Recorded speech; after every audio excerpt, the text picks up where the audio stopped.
¿Qué rollo, peliculones? Aprovechando que estamos en pleno mes patrio, esta vez decidimos hablar sobre cine mexicano. Pero no esas cagadas como Mis Reyes contra Godines o No Manches Frida. No, esta vez les traemos nuestro top 8 de las mejores películas mexicanas de la historia.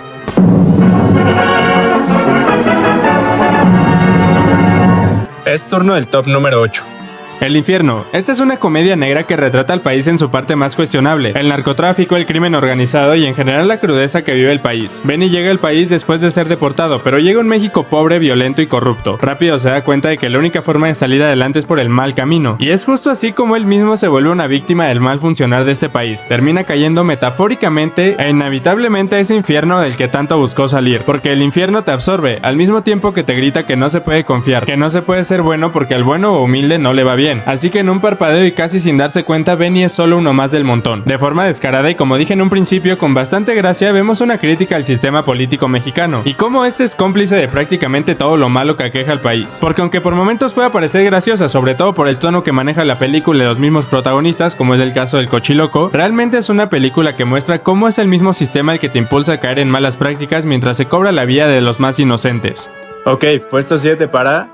Roma, una película mexicana ganadora de un Oscar. Roma es la proyección de los recuerdos de Alfonso Cuarón, su director, quien creció y vivió justamente en la colonia Roma de la Ciudad de México durante los años 70, aunque cabe resaltar que no es una biopic, pues aquí sus recuerdos solo fueron utilizados para plasmar un poco esa realidad que él vivió y escuchó. Pone sobre la mesa una familia acomodada y trabajadoras domésticas de ese hogar, y una de ellas, que de hecho es la protagonista, está inspirada en una que tuvo el mismo Cuarón durante su infancia. Su nombre es Cleo y como ya dije es ella quien toma el protagonista, no con un papel fuerte pero sí con la carga emocional de la cinta y porque prácticamente todo lo que vemos es acerca de lo que le rodea. Cleo sufre después de quedar embarazada pues su pareja la abandona, sin embargo la mujer del hogar para la que trabaja la apoya, pero esto no es lo más importante porque de hecho la peli se centra más en mostrar cómo era la vida para un joven como Cuarón en esos años, ya que de hecho a veces toma unos tonos un tanto documentales y es un tanto lenta, pero esto sirve para ver las dos realidades que se muestran y obviamente dándole énfasis a las trabajadoras domésticas. Roma ha sido una película que ha dividido bastante al público mexicano, pero es innegable que la recreación de la colonia durante los 70s y sobre todo la fotografía son elementos impecables en la cinta. Además esa honestidad que trata de reflejar es palpable. De hecho Yalitza Aparicio, aunque divida, da una interpretación sincera, ya que prácticamente la hizo sin guión para darle esa naturalidad y espontaneidad que tenía la cotidianidad que Cuarón buscaba reflejar, y vaya que funcionó. Entiendo quienes dicen que es aburrida o para dormirse, porque por momentos en verdad parece no tener un hilo o propósito en sí, pero una vez que entiendes que Roma son los recuerdos de la niñez de Cuarón, esas escenas emotivas y los aspectos que ya mencioné toman mucho más valor. Y nuestra sexta selección es...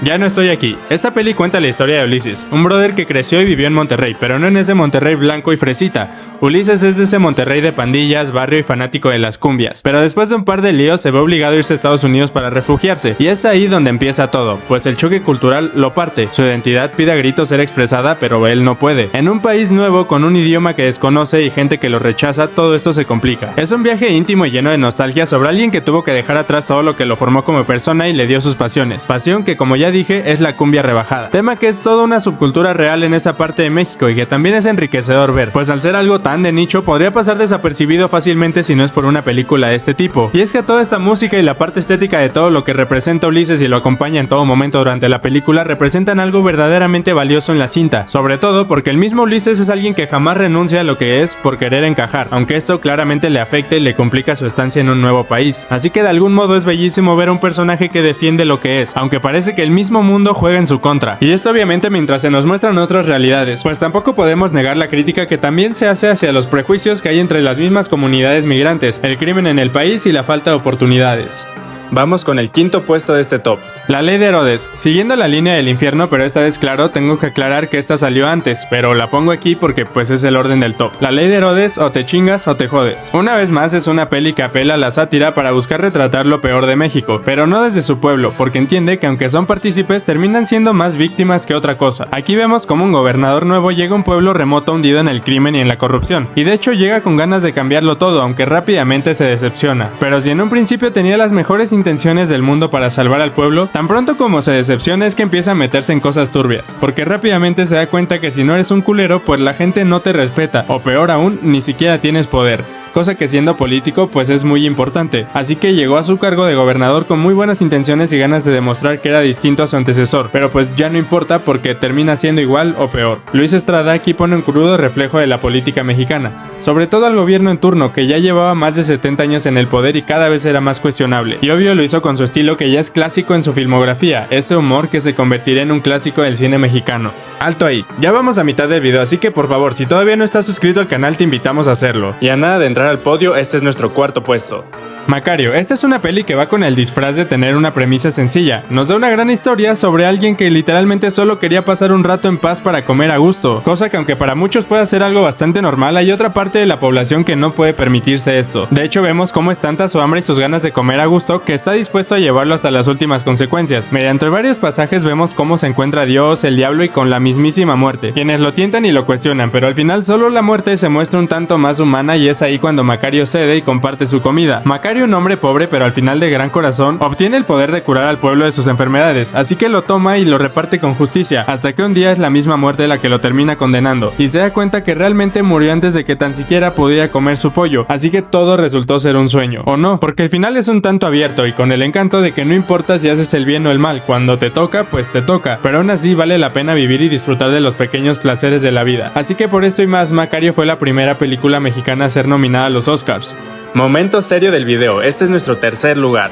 Y Tu mamá también, escrita y dirigida por el gran Alfonso Cuarón. Esta es una película que a grandes rasgos plasma las máscaras de las personas en distintas etapas de su vida, usando como metáfora un viaje a un destino que ni siquiera existe pero parece inevitable. Son dos mejores amigos en plena adolescencia y con la hormona a tope y esas ganas de querer vivirlo todo, cosa que de algún modo resulta nostálgico y divertido de ver. Estos dos brothers convencen a una mujer mayor para un viaje a una playa que ni siquiera existe. Esto, según sus propias palabras, era únicamente porque se la querían dar. Y ahí es cuando realmente empieza la magia de esta película. Ella es española y ellos son de distintas clases sociales. Vemos cómo todo ese camino es una constante reflexión y lección sobre la vida en sí, la amistad, el amor, la muerte, el deseo, la lealtad y un montón de cosas más. Conforme avanza la cinta, los personajes se quiebran, pero no por tragedias en sí, sino porque son víctimas de su propio actuar, y sobre todo por la transparencia que el mismo camino les exige mostrar. De alguna forma esta película parece ser la proyección del director sobre su propia forma de ver la vida, lo frágil que puede ser, lo volátil y también una gran invitación a vivirla y equivocarse, porque aunque todo se esté derrumbando siempre hay destellos de felicidad, y pues claro, obviamente cuenta con escenas que se quedan en la memoria para toda la vida, como ese baile coqueto y sensual con Luisa, y esa dolorosa pero tranquila despedida entre Tenoch y Julio al final de la cinta.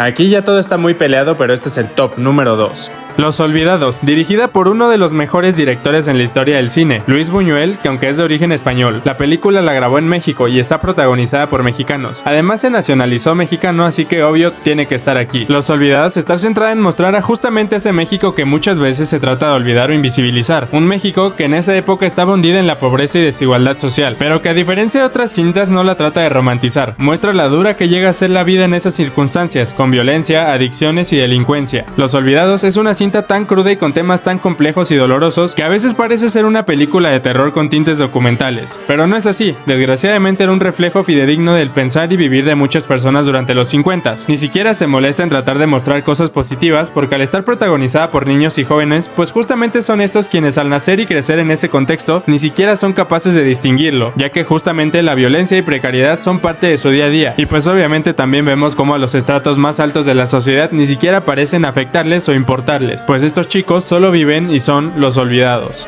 Ahora vamos con la que sin duda alguna es la mejor película de este ranking.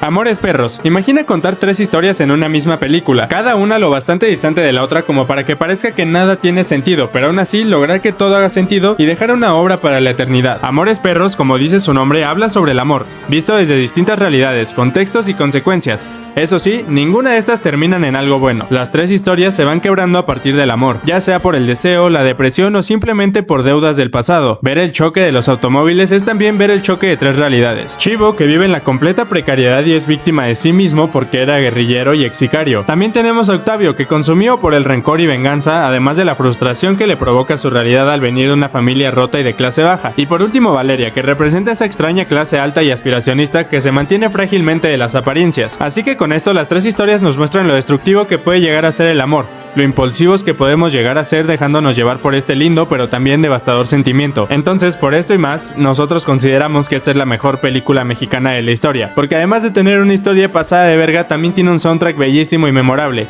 y pues obviamente visualmente es increíble. Bueno, peliculones, eso ha sido todo por el video de hoy, esperamos que les haya gustado un montón, obviamente no olviden darle like y suscribirse. Y por último, pero no menos importante, disfruten las fiestas patrias y que viva México.